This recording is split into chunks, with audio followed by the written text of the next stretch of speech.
Yes, you did it. You finally found a manufacturer in China that can print your planner. Congratulations, golf clap. That was a lot of work. So what do you do next? How do you know that this manufacturer is gonna give you a quality product, isn't a sweatshop, and is gonna care about your business as much as you do? Well, that's what I'm here to tell you. Let's dive in.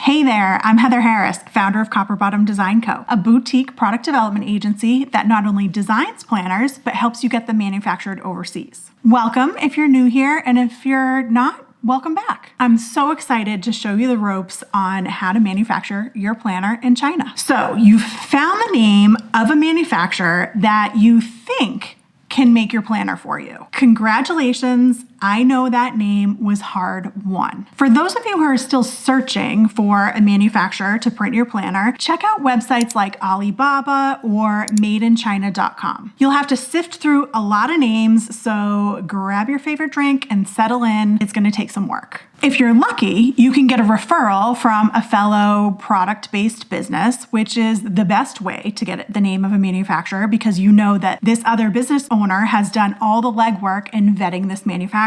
But this can be tough. Many business owners are pretty tight-lipped when it comes to sharing manufacturer names, and rightly so. The name of their manufacturer is often considered proprietary information, and people don't go handing out their secret sauce all willy-nilly.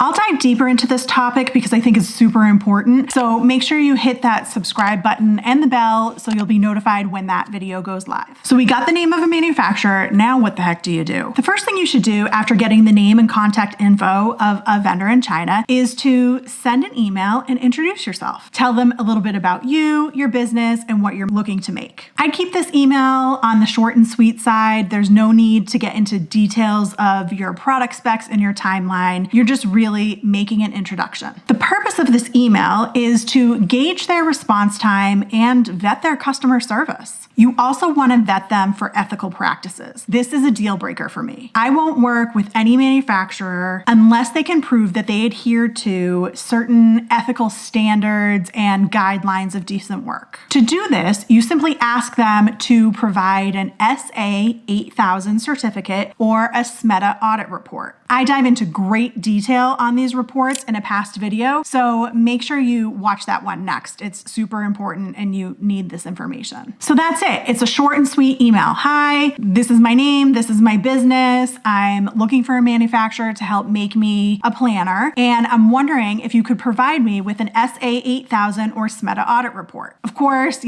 add some more words, make it conversational, but hopefully you get the point. It's just this one quick email. If they don't respond in 2 to 3 business days, I'd take them off my list. And if they don't have a SMETA or SA 8000 report or certificate, I'd also take them off my list. Unless you don't care about, decent working conditions or child labor, you do you, but those are super important to me, so I require a manufacturer to have those things in place before I start working with them. Look, you're spending thousands of dollars with this company. You're gonna pay them to manufacture a product that you're basing your business off of. This relationship is super important, and if they're gonna ghost you or not respond in a timely manner, then it's a waste of your time. Plus, these people are gonna be in your life for about 6 months. That's the timeline it takes to manufacture a planner in China if you're following all the right steps of getting samples, vetting the manufacturer for their quality. It includes delivery time, the production time, all of it. This is a long time to be working with somebody on a weekly, daily, monthly basis. The time, your touch points change throughout the process, but they're going to be in your life, and make sure you like them and that they care about your business as much as you do. Okay, so they passed your test. They responded within 2 to 3 business days, and they have their certificates in place. Check. We're moving on to the next step. This next email is where you want to send them the product specs and ask for a price quote. Your product specs, your product specifications is what specs means. I just shorten it to specs. They're basically the instructions or the recipe that your manufacturer is going to follow in order to create your product. Your specs should include the quantity you're looking for, the size of the product, the amount of pages the product has, the type of paper to be used on the interior, plus how many colors colors the printing on the interior is going to be, the materials your cover is going to be made out of, and whether or not that has printing on it or maybe a foil stamped logo. You also want to include the type of binding you want. Is it going to be a book bound planner or a wire bound planner? Or perhaps you're doing one of those ring bound folios or a disc bound planner. You're definitely going to want to specify what you're looking for there. And then you want to tell them lastly how you want it to be packaged. Are you going to be using a keepsake box? Do you want to print a custom shipping box? Or do you just simply want it in one of those clear cellophane bags? All of these things are going to give the printer enough information to give you a price quote. If you have pictures of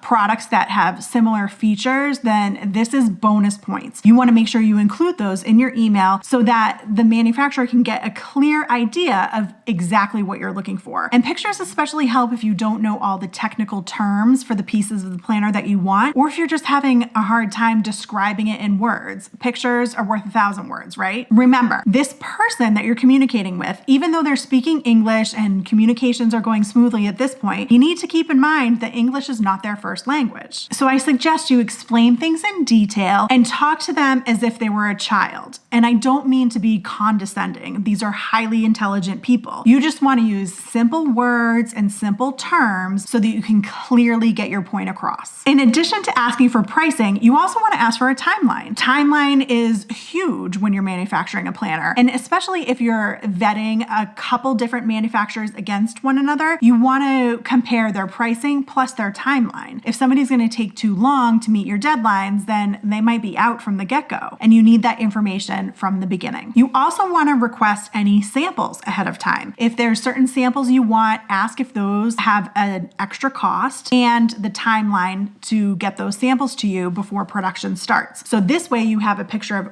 everything, all of your costs and your entire timeline. You're asking for all this information in one email so that you can get all your answers in the reply back. This brings me into samples. The third thing you really want to ask a new manufacturer is ask them for samples. I did a huge video on this last week, and I go into great detail on the types of samples that you want to request and at which point in the production process you should be requesting which samples. So make sure you watch that video next, because this is information that you need to know in the initial phase, this phase of your production process. If you do these three things with every potential manufacturer you come across, you're off to a great start. And if you have any questions, leave them in the comments. I am here for you. I am here to demystify the overseas manufacturing process. I will happily answer any of your questions, and maybe they'll be the next topic of one of my videos. My point in these videos is to help take you from dream to day planner. See you next time.